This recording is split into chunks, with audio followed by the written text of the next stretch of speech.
tá, gente, vamos lá. Então vamos começar.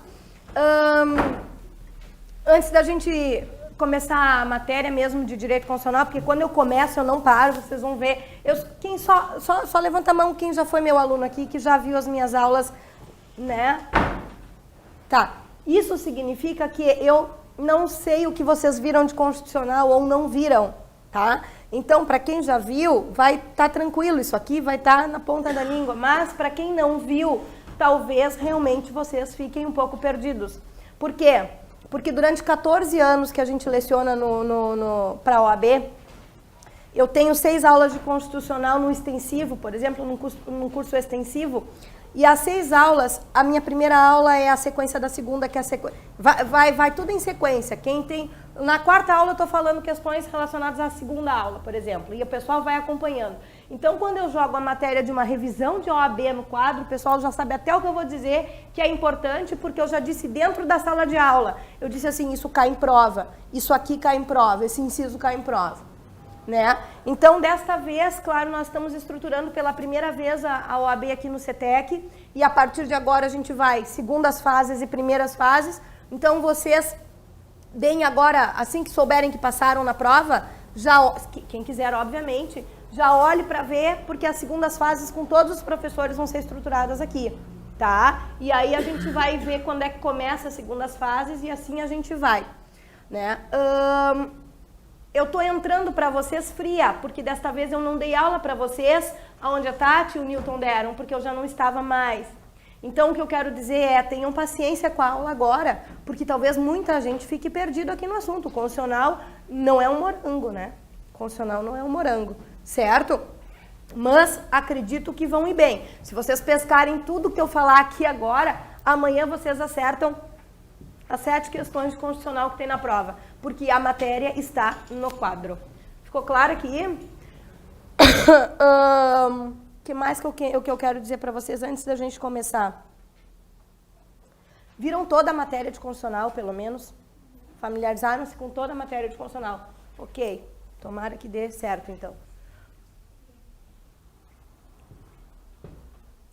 Acho que é só. Vamos lá?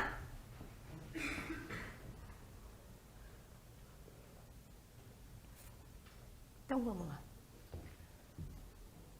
Ah, é para tu tirar uma foto também, né? Se não me engano, né? Depois, não precisa ser agora, na hora que eu tiver. Me pediram. Para encerrar o curso, mas depois. Então, vamos lá. Constitucional, o que vai cair na prova de amanhã? 26º exame. E dizem que eu sou meio... Dizem. Eu não quis dizer isso, mas ela disse a palavra. Dizem. Tanto que no 13º exame, do nada, eu estava com 700 alunos em sala de aula, numa revisão de prova, no sábado, último horário, e disse assim, ó, parei tudo e disse assim, vai cair um avião e vai matar os 2 presidentes da República, hein? E vai acontecer o quê? Uma dessas 3 coisinhas aqui, e realmente caiu. Imagine a hipótese que um avião vindo a vitimar os 2 presidentes da República, caiu em prova isso. Geralmente, todos os exames a gente acerta. Eu não sei como, mas realmente eu tenho isso, tá? Então, foco, força, fé e vamos lá que vocês vão acertar amanhã as 7 questões de constitucional, porque elas estão no quadro, a exceção de uma delas que eu ainda não coloquei no quadro, vou colocar daqui a pouco. Então, olhem para o quadro aqui. O que precisa saber do artigo 5º da Constituição Federal, que é um direito inviolável inerente à pessoa humana, né? Direitos de primeira dimensão. E eu fico com dó de coração, porque eu não sei se vocês tivessem tido aula comigo, eu teria certeza que estava tudo certo, mas por favor, então vamos lá. Direitos de primeira dimensão, primeira geração, direitos invioláveis inerentes à pessoa humana, qualquer coisa que falar em direitos negativos, não fazer, não dever, significa frases de... Onde é que está as questões de constitucional, para vocês se situarem na hora da prova? Das questões 13 a 19. As questões 13 a 19 são as questões de constitucional. Ali... vocês têm que pensar nessas coisas que a gente vai dizer agora, tá? Direitos que visam não fazer, não dever, direitos negativos, estão se referindo ao artigo 5º da Constituição Federal. Os direitos e garantias invioláveis inerentes à pessoa humana. No artigo 5º, 5 remédios constitucionais extremamente importantes. Vamos relembrar eles. Habeas corpus, habeas data, mandado de segurança, mandado de injunção e ação popular. Os 5 grandes remédios constitucionais, né? São ações que são invioláveis e inerentes à pessoa humana e que quando se tem aquele direito realmente, e por isso chamam-se de remédios, remedia mesmo, porque está dentro, são as únicas ações que estão dentro da Constituição Federal, ainda mais dentro de um direito inviolável e inerente à pessoa humana. Habeas corpus, a palavra para ele, para lembrar, é direito de locomoção. Diz o artigo 5º, inciso 68 da Constituição Federal. Conceder-se habeas corpus sempre que a liberdade de locomoção for restrita por abuso ou ilegalidade da autoridade pública competente. Então, direito de ir e vir negado, direito de locomoção por abuso ou ilegalidade da autoridade pública competente, a palavra que remete é habeas corpus, que a Tati já veio ontem e o Ângelo também, né? E vieram dando um show aí também sobre habeas corpus, que eu sei que falaram sobre eles. Habeas data. O que precisa saber sobre habeas data? Artigo 5º, inciso 72 da Constituição Federal, fala que conceder-se habeas data, palavra para ele, informações pessoais negadas ou retificação de dados pessoais também negados. Né? Informações, prof, a palavra para habeas data? Não. Informações pessoais negadas ou retificação de dados também pessoais negados. Por quê? Por entidades públicas ou governamentais. Essa é a palavra para o habeas data. Ali no artigo 5º, inciso 7.2, diz: conceder-se habeas data sempre que informações pessoais relativas à pessoa do impetrante forem negadas, ou quando retificação de dados, também relativas à pessoa do impetrante, forem negados, por entidades públicas ou governamentais. Já vi a FGV em 3 provas da primeira fase não usar só a palavra retificação de dados. Serve também para complementação de dados e conhecimento de dados. Então, falou em informações pessoais ou dados pessoais negados, não importa se é retificação, conhecimento ou complementação, estamos falando de habeas data. Olhem para o quadro, dos 5 remédios constitucionais, 3 deles são gratuitos e o resto oneroso, né? Habeas corpus e habeas data, e mais um que a gente vai ver, são gratuitos. Habeas corpus e habeas data são gratuitos. E mais um ainda, tá? Dos 5 remédios constitucionais, um deles não é obrigatória a presença de advogado. De resto, todos os outros são, né? Habeas corpus é o único que não é obrigatória a presença de advogado. Então, relativa à presença de um representante legal. Prescindível, portanto, questão de prova da FGV, poderá ser proposto por qualquer um em relação ao paciente ou mesmo pelo próprio paciente. Se poderá ser proposto por qualquer um em relação ao paciente, claro que poderá ser proposto por advogado. Agora, questão de prova errada da FGV, deverá ser proposto por advogado? Deverá é um verbo muito forte. Não é obrigado, não é absoluto, não é compulsório. Assim já caiu todas essas frases aí para a FGV. Então, dos 5 remédios constitucionais, um deles não é obrigado a presença de um representante legal, seja ele da defensor público ou mesmo pago, né? Não é obrigatório no habeas corpus. O resto é obrigatório que tenha a presença de advogado. Certo? Mandado de segurança, a palavra para mandado de segurança, direito líquido e certo negado, né? Então, o artigo 5º, inciso 68, ou melhor, perdão, artigo 5º, inciso 69, fala no mandado de segurança e diz: conceder-se a mandado de segurança para proteger um direito líquido e certo, negado por entidades públicas ou governamentais, ou mesmo por um agente que trabalha numa pessoa jurídica prestadora de serviços públicos. Vamos pensar aqui, direito líquido e certo negado por qualquer um da administração direta ou indireta. Trabalha em nome do governo na administração pública descentralizada, né, numa administração pública indireta da vida, CNPJs que prestam serviços em nome do Estado, também direitos líquido e certo negado serve mandado de segurança. Então, negados pela administração pública, direta ou indireta. Agora, cuidado aí, vou voltar no mandado de segurança daqui a pouco. Oneroso, paga-se, caríssimo, um mandado de segurança. Oneroso, né? E obrigatória, absoluta, compulsória a presença de advogado. Mandado de injunção, a palavra para mandado de injunção é, e aí a gente brinca com ele na sala de aula, tapa-furo. Tapa-furo, a gente brinca que ele é o tapa-furo. Por quê? Porque a palavra para ele é falta de norma regulamentar.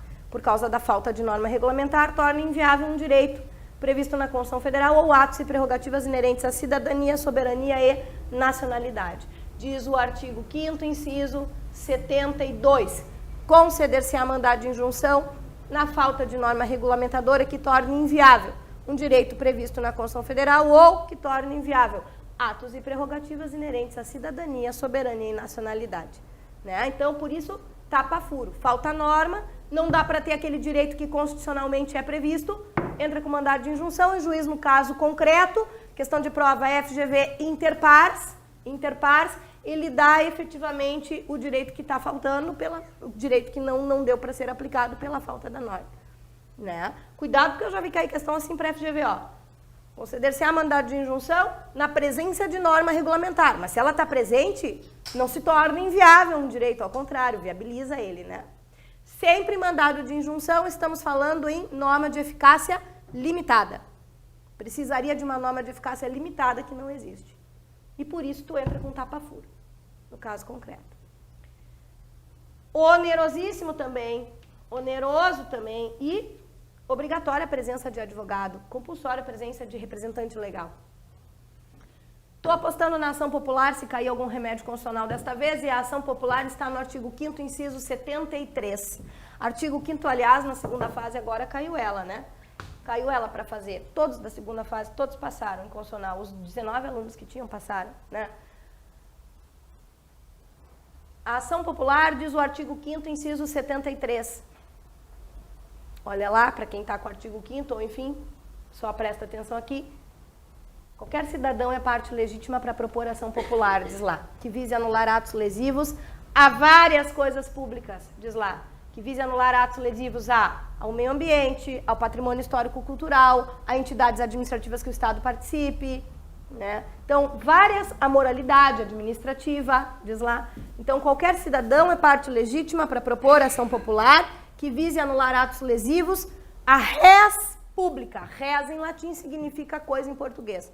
Questão de prova da FGV errada, a uma única e exclusivamente coisa pública, a unicamente a moralidade administrativa, não, há várias coisas públicas, não excluam, não digam apenas uma, enfim, não excluam. Quais coisas públicas? Ali diz, patrimônio histórico-cultural, entidades administrativas que o Estado participe, meio ambiente, ali diz moralidade administrativa, né? Só para vocês terem uma ideia, entidades administrativas que o Estado participe significa as pessoas jurídicas que trabalham na administração pública indireta. CNPJs que trabalham em nome do governo. A ação popular diz, eu pergunto para vocês, ela é gratuita? Então, duas palavras aqui para lembrar da ação popular. Ato lesivo, há várias coisas públicas, ato lesivo e cidadão, né? E cidadão. Porque quando diz qualquer cidadão é parte legítima para propor ação popular, pode ser um ou vários cidadãos propondo junto, mas esse cara tem que ter o título de eleitor para propor ação popular. O cidadão, dentro do direito constitucional, da matéria de direito constitucional, o cidadão é o cara que tem título de eleitor na ativa, em pleno uso, em pleno gozo do exercício dos direitos políticos. Esse cara é o cidadão, tá? Não é à toa que a lei específica da ação popular, lá no artigo 1º, lá no inciso 3º, vai dizer assim, o cara quer propor uma ação popular, então só propõe se tiver a prova da cidadania, que é ter o título na ativa, em pleno gozo, em pleno uso do exercício dos direitos políticos. Então, atos lesivos e cidadão, um ou vários, não tem problema nenhum, mas essas são as palavras para ação popular. Pergunto, ela é gratuita ou ela é onerosa? Diz o artigo 5º, inciso 77, habeas corpus, habeas data e atos necessários ao exercício da cidadania são gratuitos. Habeas corpus, habeas data e atos necessários ao exercício da cidadania, cidadão propõe ação popular ela é gratuita. Questão de prova, mas ela é obrigatoriamente e ela é compulsoriamente gratuita? Não, ela é relativamente gratuita, porque diz o artigo 5º, inciso 73, no finalzinho, ficando o autor, que é o cidadão, salvo comprovada má-fé, isento de custas judiciais e ônus de sucumbência. Então, significa que se o autor, que é o cidadão, um ou vários, eles estão de boa fé porque eles acham que realmente aquilo ali é um ato lesivo à coisa pública, beleza, ele não vai pagar. Ela é um ato necessário ao exercício da cidadania, ela é gratuita. Agora, se ele está de má fé, ele sabe que aquilo ali não é um ato lesivo à coisa pública, ele quer se locupletar de dinheiro público, então aí ele paga. Ficando o autor salvo comprovada má fé, portanto ela não é absolutamente gratuita ou compulsoriamente, como já caiu em prova. Cuidado aí. Tá, prof, mas não tem isso aí. Só tem assim, ela é gratuita. Segundo a Constituição, ela é gratuita. Verdadeiro ou falso? Verdadeiro. Verdadeiro. Somente excluam isso se disser que ela é sempre, ou absolutamente, ou compulsoriamente gratuita. Se não, pode marcar como certa a alternativa. Certo aqui? Nada mais que isso para o artigo 5º. Nada mais que isso para o artigo 5º. Vamos pular? Vamos para o artigo 12 da Constituição Federal. Vamos falar sobre nacionalidade um pouquinho e muito rápido, né? Nacionalidade. Falou em brasileiros natos, artigo 12, inciso 1º da Constituição Federal. Quem são brasileiros natos? Quem tem a forma originária primária de primeiro grau, sinônimo, forma originária primária de primeiro grau de aquisição de nacionalidade, né? Vamos lembrar dos natos? Artigo 12, inciso 1º, letra A, os nascidos na República Federativa do Brasil, ainda que de pais estrangeiros, desde que estes pais, qualquer um deles, não precisa ser os dois, mas pelo menos um, não estarem a serviço do seu país de origem aqui. Porque se um dos pais estiverem a serviço do seu país de origem aqui, quebra a regra e não vai ser considerado brasileiro nato, vai puxar para fora, né? Artigo 12, inciso 1º, letra B, ainda se considera primário, se considera involuntário, porque a forma involuntária de aquisição de nacionalidade chama natos, né? É a forma involuntária porque é através do nascimento, a teoria mista, ou solo ou sangue, né? Pergunto eu a vocês, na letra A que a gente acabou de ver aqui, os nascidos na República Federativa do Brasil, ainda que os dois pais sejam estrangeiros, desde que qualquer deles, nenhum deles esteja a serviço do país de origem aqui. Eu pergunto, qual é o critério utilizado da teoria mista para o Brasil, solo ou sangue? Ius solis. Para o Brasil, o que vale é o solo. Os pais são estrangeiros, o que vale é o solo. Letra B, se considera nato também, se considera involuntário também, quem? Os nascidos no estrangeiro. De pai ou mãe brasileira? Sangue, né? De pai ou mãe brasileira, desde qualquer deles, qualquer um deles, esteja a serviço da República Federativa do Brasil.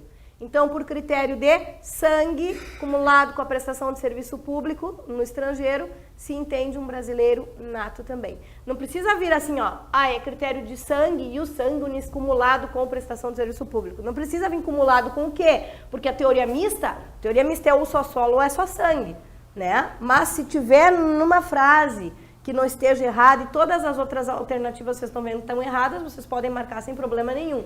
A última vez que caiu isso em prova pré-FGV, numa primeira fase, foi assim. Este critério da criança que nasce lá fora, lá, né? E filha de um brasileiro que estava na prestação de serviço público brasileiro, que critério era? Aí vinha ius solis cumulado com a prestação de serviço público do Brasil. Não precisava vir cumulado com o quê? Porque todas as outras estavam erradas. Ius sanguinis, né? Porque todas as outras estavam erradas. O que se considera prestação de serviço público no estrangeiro? Qualquer serviço público prestado para administração centralizada e descentralizada de poder. Ou seja, trabalhou para administração direta ou indireta, está valendo como serviço público. Trabalha para administração direta, oficial das Forças Armadas, trabalha para a União, para ministérios, estados, Distrito Federal, municípios, ok. Agora, a administração indireta também. Então, pessoas jurídicas que prestam serviços em nome do Estado, entidades, fundações, autarquias, concessionárias, permissionárias, delegatárias, empresas públicas, sociedade de economia mista, trabalhou em nome do governo, se considera serviço público lá fora, seja direta ou a indireta. E essa prestação de serviço público, para valer para a letra B, ela tem que ser momentânea. Não adianta o cara já estar aposentado e depois de 10 anos que trabalhou num serviço público, resolveu ter um filho com uma menina lá fora. Aí não vale. Ela tem que ser momentânea, imediata. Letra C, também se considera natos involuntários, forma involuntária de aquisição de nacionalidade são os natos. Se considera nato involuntário os nascidos no estrangeiro, de pai ou mãe brasileira, desde que sejam registrados numa repartição civil competente brasileira lá fora, que exista no estrangeiro, ou então, se não existe, desde que venham a residir no Brasil e optem a qualquer tempo a partir dos 18 anos pela forma nata. E entrem na justiça. Essa opção significa entrar na justiça e optar pela forma de nacionalidade nata. Ele está querendo vir a ser nata. Né? Então ele é naturalizado, não? Não, todos esses do artigo 12, inciso 1º, são forma involuntária, são os natos. Inclusive essa linha, são os natos. Tá? Se tiver qualquer dúvida, minha flor, como a gente não teve aula junto, eu te explico essa letra C depois, tá? Só pensa agora, por critério misto, sangue e solo. A letra C, se falarem essa alternativa para ti em prova, é critério misto mesmo, ou sangue ou solo. As duas, se aplica as duas. Agora sim, ó, minha flor, naturalizações. Outra forma de aquisição de nacionalidade. Forma originária, forma primária, forma de primeiro grau, forma involuntária de aquisição de nacionalidade. Por quê? Por que forma originária? Por que forma primária? Porque esta deriva do nascimento. Por isso forma involuntária, porque a gente não pede para nascer, a gente nasce onde a gente tem que nascer, no momento que tem que nascer. Às vezes tem uma cesárea marcada e o filho nasce 3, 4 semanas antes, enfim, como por exemplo o meu primeiro, que tem 4 anos, tinha uma cesárea marcada para dia 22 e ele foi nascer dia 9 de agosto dentro da sala de aula. Estourou a bolsa dentro da sala de aula de onde vocês estão fazendo o curso aí, né? Então, forma involuntária, nato, purinho, através do nascimento.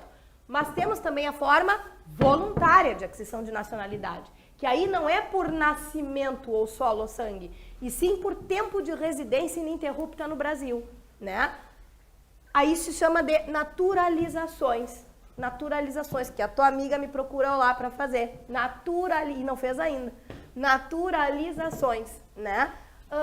Quem são os brasileiros naturalizados? Quem são? Artigo 12, inciso 2º da Constituição Federal. Para nós aqui, o que importa para a prova de amanhã, se cair, e na boa, vai cair uma questão de prova sobre nacionalidade. E provavelmente inclua direitos políticos juntos. Já explico como é que talvez ela venha. Naturalizações, 2 tipos. Ordinária ou extraordinária. Ordinária ou extraordinária. Ordinária se dá para países ordinários de língua portuguesa. Quais são os requisitos? 1 ano de residência ininterrupta no Brasil e idoneidade moral. Só. Quais são os requisitos da naturalização extraordinária? 15 anos, prof. Não, mais de 15 anos. O artigo 12 diz mais de 15. Mais de 15 anos de residência ininterrupta e não ter condenação penal. Então, essas são as naturalizações extraordinárias, que se dá para qualquer estrangeiro, de qualquer nacionalidade. Não se esqueçam também dos cargos políticos privativos de natos. O artigo 12, parágrafo 3º da Constituição Federal, o artigo 12, parágrafo 3º da Constituição Federal diz que alguns cargos políticos só se dão para quem tem a forma originária, a forma primária, a forma de primeiro grau, a forma involuntária, só se dão para os natos. Quais são os cargos? O MP4.com. Quais são os cargos? Ali vai dizer presidente da República, vice-presidente da República, presidente da Câmara, presidente do Senado, carreiras diplomáticas, oficiais das Forças Armadas, ministros, todos os 11 ministros do STF e um ministro de Estado, o ministro de Estado da Defesa. Como é que a gente grava o MP4.com? Assim, ó, ministros, todos os 11 do STF, os 4 presidentes, né? Presidente da República, o vice-presidente da República, presidente da Câmara e presidente do Senado. Cuidado aqui, porque às vezes assim, ó, senadores são cargos políticos privativos de natos. Natos são naturalizados, porque é um cara obrigatoriamente só que é nato, é o presidente do Senado. A mesma coisa, deputados, natos são naturalizados. Um único carinha é o presidente da Câmara. Então, cuidado aí, porque às vezes eles vêm brincando assim. Carreiras diplomáticas, oficiais das Forças Armadas, Marinha, Exército e Aeronáutica. Aí vem assim, ó, toda as Forças Armadas. Toda não, do oficialato para cima, ou seja, de tenente para cima. Do oficialato para cima. Porque o artigo 12, parágrafo 2º da Constituição Federal diz assim, não há distinções entre natos e naturalizados. A regra é que não exista distinções entre natos e naturalizados, a não ser nos 5 grandes casos previstos na Constituição Federal. Esse é um dos casos. Tá? Ministro da Defesa. Aí, no 16º exame, eu tive um aluno que estava fazendo eu acho que 8ª ou 9ª vez a prova da FGV, e ele rodou por uma na primeira fase. Ele ia para a segunda, aí não passava, aí voltava para a primeira, aí passava na primeira, aí ia para a segunda, aí também não passava, aí fazia a repescagem, não passava, era um horror. Aí ele estava de novo na primeira, e ele rodou por uma na primeira. por uma na primeira. E ele chorava para mim. Por quê? Porque era aquela questão de prova do Alessandro Bilância. Porque ele errou a que ele não podia errar, que eram os cargos políticos privativos de nato. A pessoa errar isso aqui não tem depois choro, não dá pra... É uma das questões que a gente não pode errar, realmente não. Né? E aí dizia lá, enfim, que todos os ministros de Estado eram cargos políticos privativos de nato. Natos ou naturalizados, diz o artigo 87 da Constituição Federal. Ministros de Estado, maiores de 21 anos, natos ou naturalizados e CCs. Livre exoneração, livre nomeação do presidente da República. Todos os ministros de Estado, nós temos vários ministérios, são natos ou naturalizados. Um único obrigatoriamente é nato. Este cara aqui, o ministro da Defesa. Por quê? Porque o Ministério da Defesa não exerce o Comando Supremo das Forças Armadas. Comando Supremo das Forças Armadas, diz o artigo 142 da Constituição Federal, hierarquia, disciplina, Comando Supremo do Presidente da República. Mas o Ministério da Defesa dirige as Forças Armadas. Ele veio por emenda constitucional. E se ele dirige as Forças Armadas e a maioria, todo o oficialato das Forças Armadas são natos, obviamente que também é cargo político privativo de nato. Então, cuidado aí. Isto cai em prova amanhã para vocês, tá? Isto cai em prova amanhã. Pelo amor, pelo amor. Bom. Ainda a gente tem que lembrar um pouquinho sobre as regras de direitos políticos. Regras de direitos políticos. Já estávamos até falando aqui de cargos políticos privativos de natos. Né? Então, ainda nessa ideia, obrigatoriedade do alistamento e do voto a maiores de 18 anos, facultatividade do alistamento e do voto a maiores de 16 e menores de 18, a analfabetos e a maiores de 70 anos, diz o artigo 14 da Constituição Federal. Né? Inalistáveis, não tira título de eleitor. Olha aqui. O que diz o artigo 14? Inalistáveis. Inalistabilidade não tem nada a ver com inelegibilidade. E ambas as coisas estão no artigo 14. Então, inalistáveis. Não tira título de eleitor. Diz ali, estrangeiros e conscritos. Aí vem questão de prova. FGV. Todo estrangeiro é absolutamente inalistável. Todo estrangeiro é compulsoriamente, absolutamente inalistável. Verdadeiro ou falso isso? Ah, prof, mas olha só. E o estrangeiro que se naturalizou? Não. Então ele não é mais estrangeiro. Se ele se naturalizou, ele virou um brasileiro. Porque aí nós temos os natos e os naturalizados. Quando fala em estrangeiro, a não ser que a FGV te diga, o estrangeiro se naturalizou. Ah, bom, então ele virou um brasileiro naturalizado. Mas se ela falar em estrangeiro purinho, é porque ele não virou brasileiro. Não virou. Então, ele não é nem nato e nem naturalizado. O mínimo de condição de elegibilidade, diz o artigo 14, parágrafo 3º, é ser brasileiro. Mínimo de condição de elegibilidade. Então, quando diz que estrangeiros não tiram o título de eleitor, é porque eles não são brasileiros, eles não têm condição. Se eles não são nacionais, quiçá se tornarem cidadãos, o povo ativo, tirar o título de eleitor. Agora, todo estrangeiro é absolutamente inalistável? Relativamente inalistáveis, porque tem um carinha, que é o carinha do artigo 12, parágrafo 1º da Constituição Federal, que chama o português equiparado.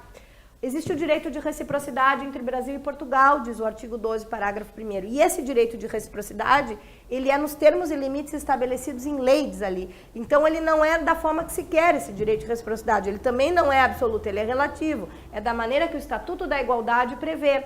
Agora, da mesma forma que o brasileiro é equiparado lá fora, o português é equiparado aqui. Então, o português que tem o Instituto da Equiparação, ele tem, questão de prova, todos os direitos, questão de prova errada, de qualquer brasileiro, não. Todos os direitos de um brasileiro naturalizado, porque a equiparação, olha o nome, equiparação se equipara a uma naturalização, a uma forma derivada de aquisição de nacionalidade, não a forma originária. Então, o português equiparado, quando ele está no Instituto de Equiparação, ele tem todos os direitos de um naturalizado, inclusive votar e ser votado para cargos, obviamente, políticos que o naturalizado pode ocupar. Porque cargos políticos privativos de nato, ele não pode ocupar. Mas se ele tem todos os direitos de um naturalizado, inclusive votar e ser votado, como é que ele vai fazer isso se ele não tiver o...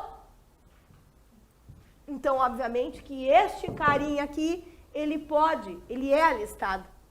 Então, quando o artigo 14 diz assim, ó, são inalistáveis estrangeiros e conscritos, não é todos os estrangeiros que são inalistáveis. Relativamente são inalistáveis. Porque é menos esse carinha aqui. Ele não vira brasileiro. O português equiparado, ele não vira brasileiro. Ele continua sendo um estrangeiro com todos os direitos de um naturalizado. Certo? Conscritos. São inalistáveis também, não tira título de eleitor, conscritos. Quem é que é o conscrito? Questão de prova da FGV, é o militar aquartelado no primeiro ano de serviço militar obrigatório, quando neste ano, obviamente, cai um ano de eleição. Então, conscrito é o militar aquartelado no primeiro ano de serviço militar obrigatório, quando, obviamente, neste ano cai ano de eleição. E aí ele se torna inalistável. Ninguém anota nada, só escuta. Ninguém anota nada, só escuta. Pessoal do EAD, só escuta a mesma coisa que eu disse ontem para um pessoal que estava assistindo a minha aula. Mesma coisa que eu disse ontem. E aí vocês já vão entender o porquê que eu estou dizendo ninguém anota nada, só escuta. Nós temos dois tipos de aquartelado. Nós temos dois tipos de militar que está no primeiro ano de serviço militar obrigatório. Nós temos, então, o cara que está no primeiro ano aquartelado. Quando neste ano, obviamente, cai ano de eleição, FGV. Nós temos o conscrito, que nunca tirou o título de eleitor, ele nunca tirou. Por que ele nunca tirou? Porque quando ele ia tirar, que era obrigatoriedade com 18 anos, acabou que ele se tornou aquartelado naquele primeiro ano ali, e aí ele não tirou o título. Tá, e daí o que acontece quando ele sair do primeiro ano de serviço militar obrigatório, prof? Que ele saiu do aquartelamento, ele vai tirar um novo FGV, vai tirar um novo, mas que novo se ele nunca tirou nenhum? Ele vai tirar o primeiro documento. Aí, quando ele sair, ele vai tirar o primeiro documento. Agora, nós temos um conscrito que já tem o título de eleitor. Ele já tem o título de eleitor. Por quê? Porque o artigo 14 diz, nós temos a facultatividade dos 16 aos 18. Então, um menino de 16 anos, ele pode já ter capacidade de exercer direitos políticos e ele jamais vai entrar no primeiro ano de serviço militar obrigatório com 16 anos. Vai ser depois. E daí, quando ele entrar, ele já tem. Então, como é que ele se torna inalistado? Se ele já se alistou. Então, questão de prova. Conscritos também não são absolutamente inalistáveis, são relativamente inalistáveis, porque nós temos esse cara aqui. Bom, e daí, o que acontece com o título de eleitor dele quando ele entra no primeiro ano de serviço militar obrigatório? Suspensão ou perda de direitos políticos? Tudo que se perde dentro do direito constitucional na matéria de constitucional, hein? Porque tributário não é assim, porque penal não é assim. Tudo que se perde dentro do direito constitucional nunca mais volta. Ou se volta, volta com um novo número. E tudo que se suspende, volta, e volta o mesmo número. No caso desse carinha aquartelado, ele quando entra no aquartelamento, eles jogam o título de eleitor deles numa gaveta ali, e quando ele sai, pegam o título e devolvem para ele. Então é suspensão de direitos políticos. Suspensão de direitos políticos, tá? Por que eu disse assim, ninguém anota nada, é só escuta? Porque a nossa Constituição ela foi criada em 1988, e hoje em dia nenhuma norma pode ir contra a Constituição sob pena de controle de constitucionalidade, né? Mas pode fazer um meio termo, um en passant. E hoje em dia todo mundo entra num primeiro ano de serviço militar obrigatório com 19 anos pela lei. Então, casualmente, todo mundo já se alistou. Para reforçar a ideia de que militares, que conscritos, são relativamente inalistáveis, inclusive. Certo?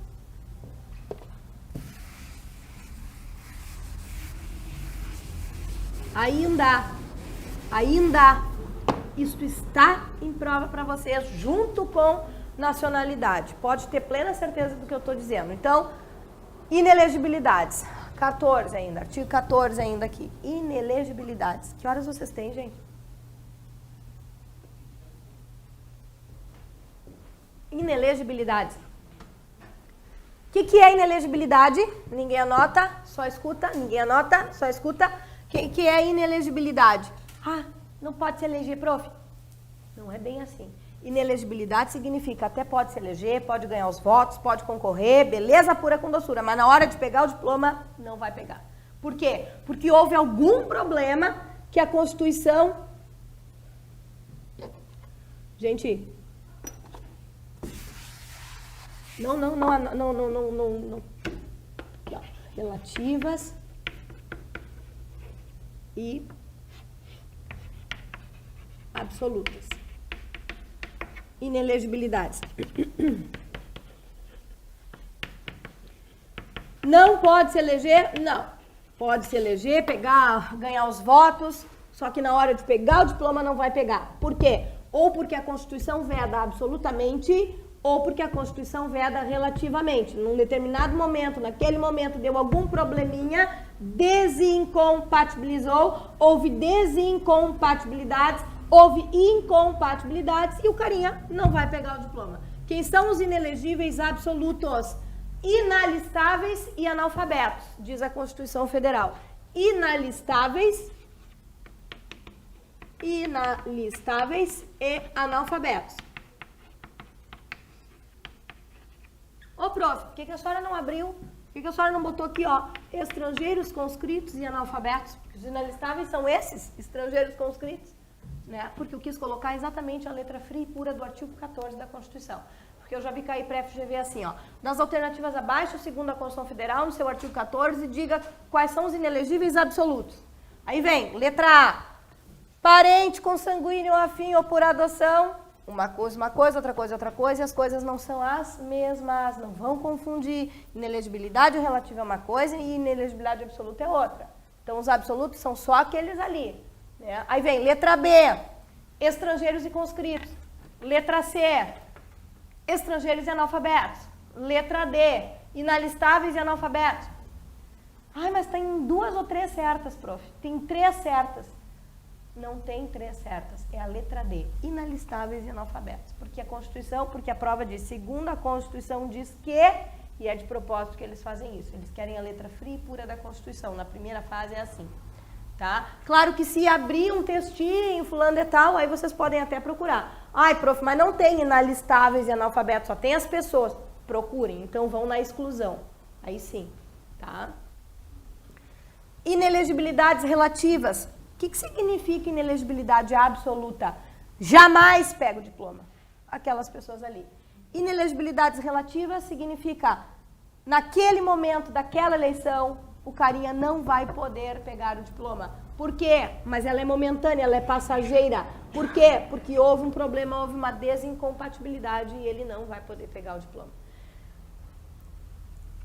As inelegibilidades absolutas, FGV, é rol taxativo, exaustivo, não se admite acréscimos. É essas aqui e ponto final. Não tem acréscimo. As inelegibilidades relativas são rol exemplificativo, ilustrativo, admite-se acréscimos. Prof, onde é que a senhora vê que as inelegibilidades relativas admitem acréscimos? No artigo 14, parágrafo 9º da Constituição Federal.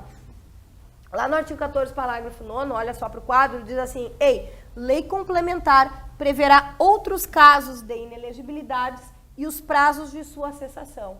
Ah, se ela cessa, ela não é absoluta, ela é relativa, então.